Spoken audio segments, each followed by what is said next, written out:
Hello guys! Nominations అయితే start అయిపోయింది. 'Bigg Boss' theme చెత్తలో నామినేషన్స్. అదేనండి, చెత్త థీమ్‌తో ఒక నామినేషన్స్ అయితే తీసుకొచ్చారు. సో, ఈ నామినేషన్స్ ఎపిసోడ్ అయితే చాలా డిఫరెంట్‌గా ప్లాన్ చేశారు. ప్లస్ ప్రతి ఒక్కరికి పాయింట్స్ అయితే దొరికాయండి. సో, చాలామంది కరెక్ట్ పాయింట్స్‌తో అయితే మాట్లాడారు. సో, ఫస్ట్ 2 వీక్స్ మేబీ వాళ్ళ దగ్గర పాయింట్స్ లేకుండా ఏదో సుత్తి పాయింట్స్ అన్నీ చెప్పి నామినేట్ చేశారు.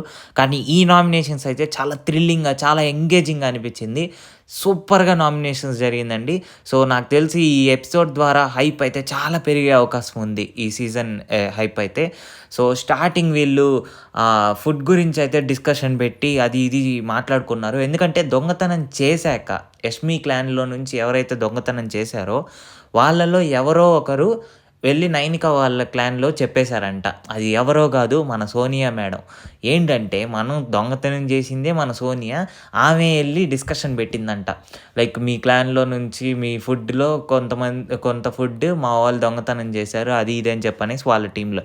అమ్మ నువ్వు చేసినప్పుడు అది ఎంతవరకు దాచుకోవాలి, మన టీమ్ వాళ్ళతో డిస్కస్ చేసి చెప్దామా, లేదా మన దగ్గరే పెట్టుకుందామా అనే ఆలోచన లేకుండా, ఏదో చెప్పేద్దాం మనదేముంది, పోయేదేముంది, మన క్లాన్‌లో వాళ్ళని కదా తిట్టుకుంటారు, మనం చేసామని తెలీదు కదా అని చెప్పనేసి ఇష్టం వచ్చినట్టు చెప్పేశారు. లాస్ట్‌లో బయటపడింది, ఆమె బయటపడింది.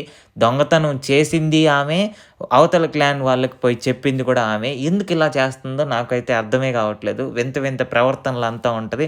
మొఖంలో మాత్రం ఎప్పుడూ ఆ సిగ్గు, ఆ నవ్వును అలా పెట్టుకొని కవర్ చేసేస్తది. నామినేషన్స్‌లోకెళ్ళిపోతే ఎవరు చెత్త పాయింట్‌లతో నామినేట్ చేశారు, ఎవరు అద్భుతంగా నామినేట్ చేశారో దాని గురించి కూడా డిస్కస్ చేసుకుందాం. సో, నామినేషన్స్ థీమ్ మీకు చూడగానే అర్థమవుతది. చెత్త థీమ్ అండి. అంటే చెత్తని తీసుకొనొచ్చి ఎవరైతే మీకు చెత్త అని అనుకుంటున్నారో వాళ్ళ మీదగా ఆ చెత్తనేసేసి వాళ్ళని ఇంట్లో నుంచి బయటకైతే పంపియమన్నారు. అంటే మన ఇంట్లో చెత్త ఉంటే ఆ చెత్త తీసుకొనెళ్ళి బయటేసేస్తాం కదా! సేమ్ అదే థీమ్‌తో అయితే వచ్చారు. ఇది కొంచెం డిఫరెంట్‌గా ఉంది. చెత్తగా అయితే లేదండి. కానీ చెత్త థీమ్ చెత్తగా అయితే లేదు. అదైతే చెప్పగలను. సో, స్టార్టింగ్ సీత గారితో అయితే స్టార్ట్ చేశారు. సీత ఎళ్లి మన యష్మి గౌడనైతే నామినేట్ చేసింది. బాబోయ్! ఎంత ఆనందంగా ఉందిరా బాబు! ఇన్ని రోజులు ఆల్మోస్ట్ 2 వీక్స్ తర్వాత యష్మి గౌడ నామినేషన్స్‌లోకైతే వచ్చింది. చాలామంది ఆనందపడుతున్నారు. మరి ఆమె చీఫ్‌గా ఉన్నప్పుడు మామూలు బిహేవియరా? సోదిలో బిహేవియర్ అంతా చేసింది. అందరికి చిరాకు తెప్పిచ్చేసింది. సో, చాలా పాయింట్స్ అయితే ఉన్నాయి నామినేషన్స్‌లో అయితే. సో, సీత వచ్చి యష్మి గౌడని ఆ క్రింజ్ బిహేవియర్ ఏదైతే ఉందో, ఊరికనే చిరాకు పడతావు, నీకు మెచ్యూరిటీ లేదు, గొడవలు పడతావు, ఈ పాయింట్స్ అన్నీ తీసుకొచ్చి యష్మి గౌడనైతే నామినేట్ చేసింది. ఆబ్వియస్లీ యష్మి గౌడకైతే నచ్చలేదు. బట్ పృథ్వీనైతే ఏ రీజన్‌తో నామినేట్ చేసిందంటే అగ్రెషన్ అండి. ఈయన నార్మల్‌గా వాళ్ళ డ్యాడీ నుంచి అగ్రెషన్ వచ్చింది అన్నారు. ఓకే. It's okay. నువ్వు గేమ్‌లో ఉండేటప్పుడు నువ్వు అగ్రెషన్ చూపిస్తే పర్వాలేదండి. అంతేగాని గేమ్ అయిపోయిన తర్వాత ప్రేరణ మీదకెళ్ళి నన్నెందుకు తీసేసావు?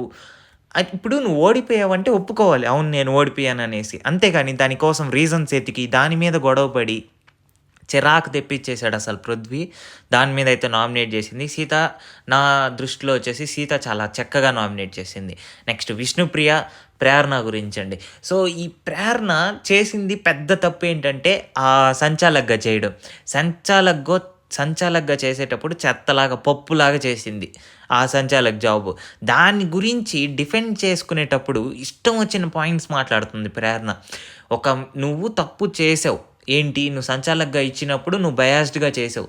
ఆ పాయింట్స్ గురించి నీకు చెప్పినప్పుడు నువ్వు ఎలా రిసీవ్ చేసుకోవాలంటే, ఓకే. మనం తప్పుంది కాబట్టి నీ డిఫెండింగ్ నీ పాయింట్ ఆఫ్ వ్యూలో ఏమనుకుంటున్నావో దాన్ని డిఫెండ్ చేయాలి. అంతేగాని అవతల వాళ్ళని ఇమిటేట్ చేసి ఇష్టం వచ్చినట్టు బిహేవ్ చేస్తే మాత్రం ఆడియన్స్ చూస్తున్నారు, గుర్తుపెట్టుకోవాలి. నెక్స్ట్ మన యష్మి గౌడనైతే నామినేట్ చేసింది. యష్మి గౌడ గురించి ఈమె చీఫ్‌గా ఉండేటప్పుడు ఎంత బలుపంటే ఎంత బలుపుతో ప్రవర్తించింది, ఎంత చిరాకు తెప్పించింది. ఈ పాయింట్స్ అన్నిటి గురించి మన విష్ణుప్రియ చెప్తా ఉంటే ఒక రెస్పెక్ట్ లేదు. వాదింపులో ఇష్టం వచ్చినట్టు వాదిచ్చేయడమే. మణికంఠ కూడా యష్మి గౌడని నామినేట్ చేయడంతో స్టార్ట్ చేశాడండి. ఈరోజు యష్మి గౌడకి పడతానే ఉన్నాయి నామినేషన్‌లు. అందరికన్నా ఎక్కువ నామినేషన్‌లు పడింది మన యష్మి గౌడకే. సో, మొత్తం 5, 6 నామినేషన్‌లు పడినట్టున్నాయి. అసలు మామూలుగా బయట ఎలా రిసీవ్ చేసుకుంటారో ఆడియన్స్ అయితే అర్థం కావట్లేదు. సో, మణికంఠ అయితే చాలా చక్కగా చెప్పాడు. నేను ఇన్ని రోజులు అనుకోలేదు ఇంత క్లారిటీతో ఉంటాడు అని చెప్పనేసి. మణికంఠ చెప్పిన పాయింట్స్ చాలా సింపుల్ అండి. నువ్వు నీ క్లాన్‌ని కంట్రోల్‌లో చేయలేదు. నీ క్లాన్ ఇష్టం వచ్చినట్టు బిహేవ్ చేసింది. వదిలేసావు వాళ్ళకి ఇష్టం వచ్చినట్టు. ప్లస్ నీకు ఏదైనా గొడవలు పెట్టుకుని ఎప్పుడెప్పుడు గొడవలు పెడదామా? మొన్న మీరు టాస్క్‌లో కూడా చూసుంటారు. టాస్క్‌లో లోపల వాళ్ళేదో టాస్క్‌లు ఆడుతుంటే బయట నుంచి ఏయ్! ఏయ్! ఏయ్! అని చెప్పనేసి బయట నుంచి అరుపులు, అవతల క్లాన్ వాళ్ళని ఓడిపోతే దాని మీద ఆనందం వ్యక్తం చేయడము. దాంతో పాటు ఈమె వాళ్ళ క్లాన్‌లో నుంచి సంచాలక్‌గా ఎళ్ళింది కదా! మన ప్రేరణ. ఆమెని ఇన్‌ఫ్లూయెన్స్ చేయడాలు ఇష్టం వచ్చినట్టు ఆమెకి అవసరం లేని పనులన్నీ చేసింది. అందుకనేసి ప్రతి ఒక్కరు ఆ మాటన అదే మైండ్‌లో పెట్టేసుకొని ప్రతి ఒక్కరు ఈరోజైతే నామినేషన్‌లు గుద్దొలేసినారంతే. ఇంకా మనం పృథ్వీనైతే నామినేట్ చేశాడు. పృథ్వీ అగ్రెషన్ తగ్గించుకోవాలండి. ఉండొచ్చు. ఇప్పుడు నువ్వు గేము ఒక లెవెల్‌లో ఆడుతున్నావు, బాగా ఆడుతున్నావు, నీ స్ట్రెంత్ ఎక్కువుంది. ఓకే. నామినేట్ చేస్తే పక్కాగా తీసుకోవాలి. అంతేగాని నా ఆట ఇంతే, నేను అగ్రెషన్ చూపిస్తాను, ఎవరికైనా ఏమన్నా అయితే మొన్న సోనియాని పడేసినాడు. వాళ్ళు ఆ గ్రూప్ కాబట్టి ఏమనలేకపోయినారు కానీ, నార్మల్‌గా అయితే ఖచ్చితంగా తిట్టేవాళ్ళు ఖచ్చితంగా. అలా చేసినందుకు అలా అగ్రెషన్ చూపించకూడదు. అత్యంత అగ్రెషన్ గేమ్‌లో చూపించాలి. గేమ్ అయిపోయిన తర్వాత నేను ఆడిందే గొప్ప, నేను ఆడిందే నిజం అది ఇది అని చెప్పంటే ఏం లేదు. మన ప్రేరణ వచ్చిందండి పప్పు నామినేషన్ ఏసేదానికి. పాయింట్లే లేవు ప్రేరణకి. పాయింట్లు లేని ప్రేరణ సీత మీద ఏం చెప్పిందంటే, "నువ్వు గేమ్‌లో అంత నీకు నొప్పొస్తున్నా గాని నువ్వు గేమ్ ఆడినావు. ఓయమ్మ నువ్వు పొగిడినావమ్మ సీతని. నువ్వేం తిట్టలేదు. నామినేషన్ ఎందుకు ఒప్పుకోవాలి? నాకు అర్థమే కాలేదు అసలు సీతకి ఎందుకేసింది ప్రేరణ అనేసి." ప్రేరణ దగ్గర ఏందంటే బేసిక్‌గా పాయింట్లు లేవు. పప్పు నామినేషన్‌లంతా ఏసింది. ఈ విష్ణుప్రియకి ఏదో పాయింట్ చెప్పింది. విష్ణుప్రియకి అర్థం కాలే, ప్రేరణకి అర్థం కాలే. అసలు హౌస్‌మేట్స్‌కి కాదు ఆడియన్సే తలగొక్కుంటున్నారు. "ప్రేరణ నువ్వేం చేస్తున్నావు? నువ్వేం ఆడుతున్నావో అర్థం కాదు. ఏదేదో అని చెప్పని వచ్చావు బిగ్ బాస్ హౌస్‌లోకి. బిగ్ బాస్ హౌస్‌లోకి వచ్చిన తర్వాత పప్పు అయిపోయావు. ఆ సంచాలక్‌గా పప్పు చేసినావు. ఇప్పుడు నామినేషన్‌లేసేటప్పుడు ఏదైనా పాయింట్ చెప్పి చేద్దామా అని చెప్పంటే ఊరికే అరస్తుంది తప్ప చిరాకొస్తుంది. ఏదో ఒకటి మ్యాటర్ ఇది అంటది, అదంటది. నామినేషన్స్ అప్పుడు మన విష్ణుప్రియ బానే డిఫెండ్ చేసుకుంటుంది. నువ్వు వాళ్ళ క్లాన్‌లో ఉండేటప్పుడు సరిగ్గా చేయలేదు. వీళ్ళ క్లాన్‌లోకి వచ్చిన తర్వాత ఇలా అంటున్నావు. ఫుడ్ గురించంట. 5 గుడ్లున్నాయి 12 మందికి అది ఇది అని చెప్పి సోదిలో నామినేషన్‌లంతా ఏసింది ప్రేరణ.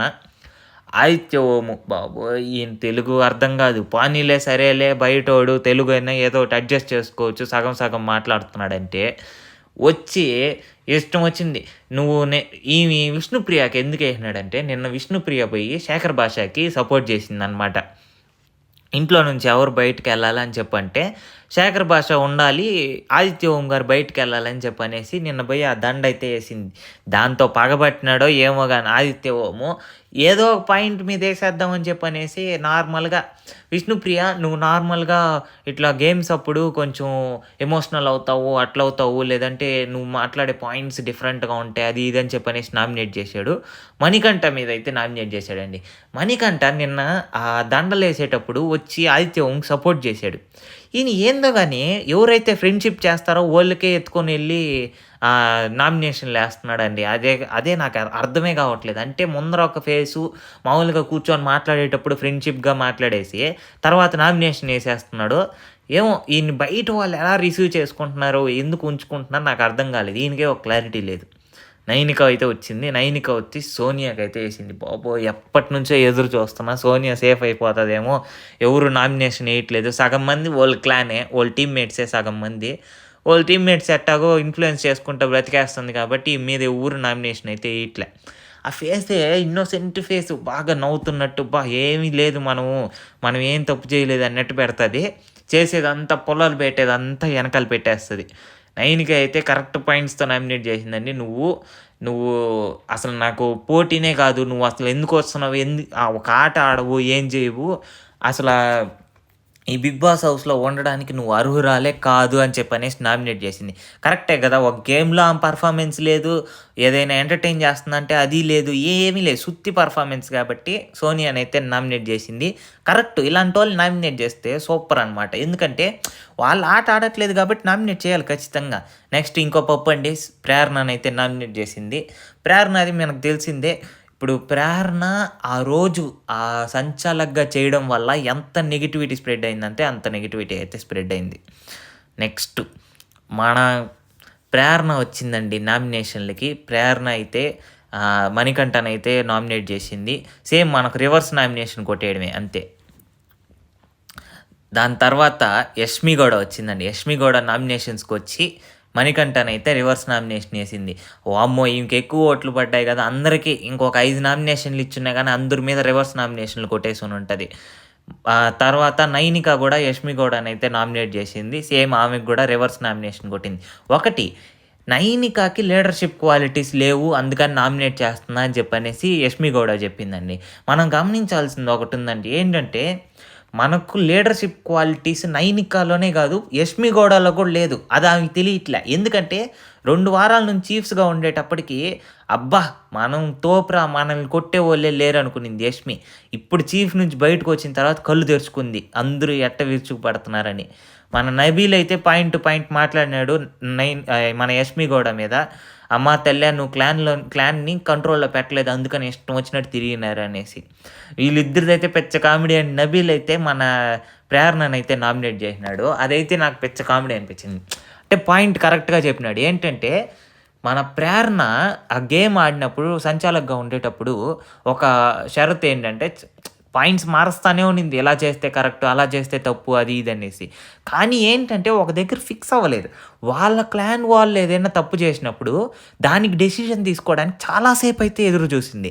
కానీ నబీలు ఒక చిన్న తప్పు చేశాడో లేదో అది కూడా ఆయన పొరపాటున జరిగింది. దానికి వెంటనే 3 సెకండ్స్‌లో డెసిషన్ తీసుకొని Nabeel out, Nabeel out, Nabeel out అని చెప్పనేసి బయటికి పంపించేసింది. దాంతో వాళ్ళ క్లాన్‌కైతే 1,00,000 రూపీస్ నష్టం వచ్చింది. ఎందుకంటే అప్పుడు ప్రైజ్ మనీ అనౌన్స్ చేశారు కదా! 1,00,000 రూపీస్ ఇస్తాం ఈ టాస్క్ గెలిస్తే అని. నబీల్ అయితే పాయింట్ టు పాయింట్ చెప్పాడు. కరెక్ట్‌గా ఏముందో మైండ్‌లో అయితే చెప్పేశాడు. చాలా బాగా చేశాడు. నెక్స్ట్ పృథ్వీ అన్నయ్య వచ్చాడు. మనం రివర్స్ నామినేషన్ కొట్టడానికి వచ్చాడు పృథ్వీ అన్నయ్య. మన సీత దగ్గర పాయింట్ లేదు. సీతని నామినేట్ చేయడానికి మన పృథ్వీ అన్న దగ్గర పాయింట్ అయితే లేదు. ఏదో ఏసేద్దాం మనకేసింది కదా నామినేషన్ అని చెప్పనేసి ఏసేసినాడు. చెప్పింది సింపుల్. ఈయన అగ్రెషన్ చూపియడం ఒక ఎమోషన్ అంట.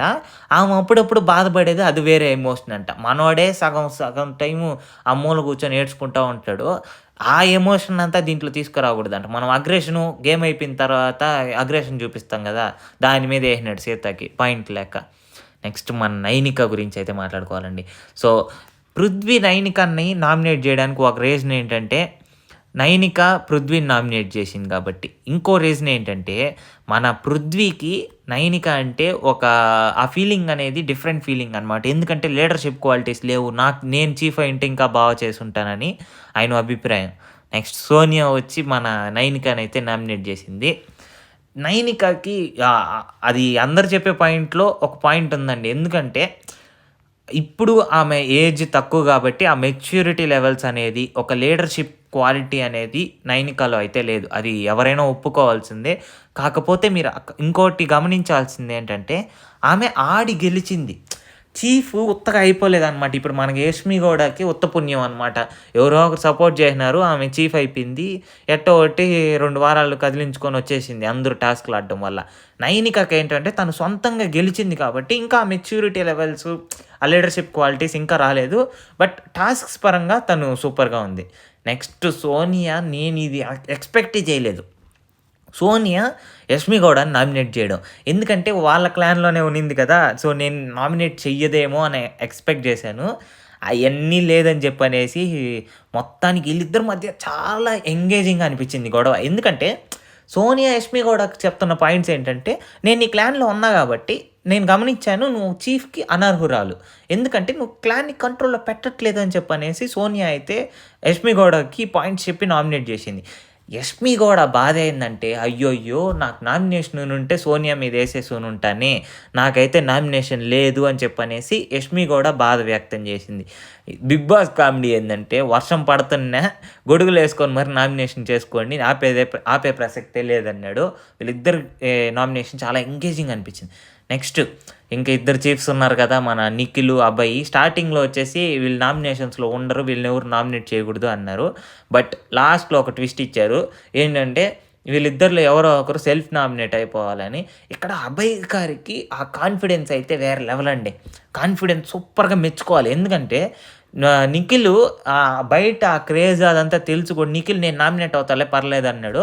కానీ మన అభయ్ వచ్చేసి లేదు లేదు నేనే నామినేట్ అవుతాను.